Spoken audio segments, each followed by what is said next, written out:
Welcome back to Muscle in the Morning. I'm Dave Palumbo, and today is Friday, June 12th, 2020. And let's find out what's going on in the world of bodybuilding and fitness. There's something about war and battle and competition that's hardwired into men's DNA. Even though that programming can be harmful and destructive sometimes, it's also responsible for growth and creativity.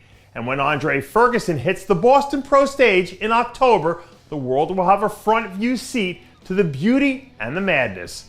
Andre and his team didn't take their foot off the gas at all while the schedule was on hold, which means that he's coming in ready to hit the ground running.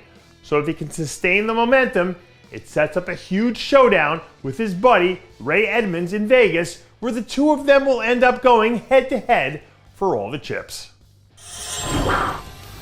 One day, someone will make a docu-series about how insane the first 6 months of the 2020 calendar year was.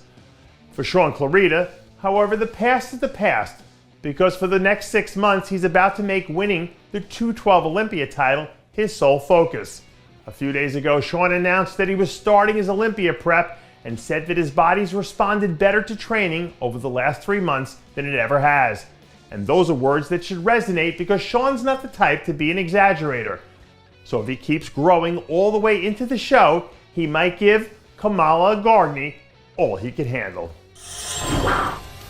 According to an old proverb, the wise man knows never to argue with fools because people from a distance can't tell who is who. But when you're a two-time Bikini Olympia champ, and one of the winningest athletes of all time in your division, the way Angelica Teixeira is, I'm guessing that people pretty much know who you are regardless of who you're arguing with. Now that she has her US citizenship completely squared away, Angelica looks more focused than she's ever been in a long time because it feels like she's training with a new energy. This Angelica is fierce and fearless and hungry, and that just makes her even more dangerous heading down the Olympia stretch. If you're a Generation Zer, you probably won't get this reference. But for everyone else tuning in right now, do you remember your computer used to get that little buffering symbol when it was trying to pull up a huge, humongous file?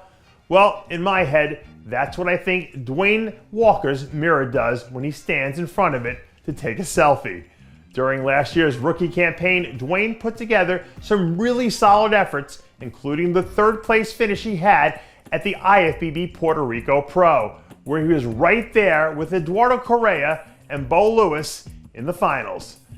This division looks like it has a lot of moving parts right now, but I'd keep my eye on Dwayne to be someone who could separate himself from the shuffle. And that does it for yet another edition of Muscle in the Morning. I'm Dave Palumbo, reminding you to always be true to your passions, and make sure to follow us on Facebook, Twitter, and Instagram.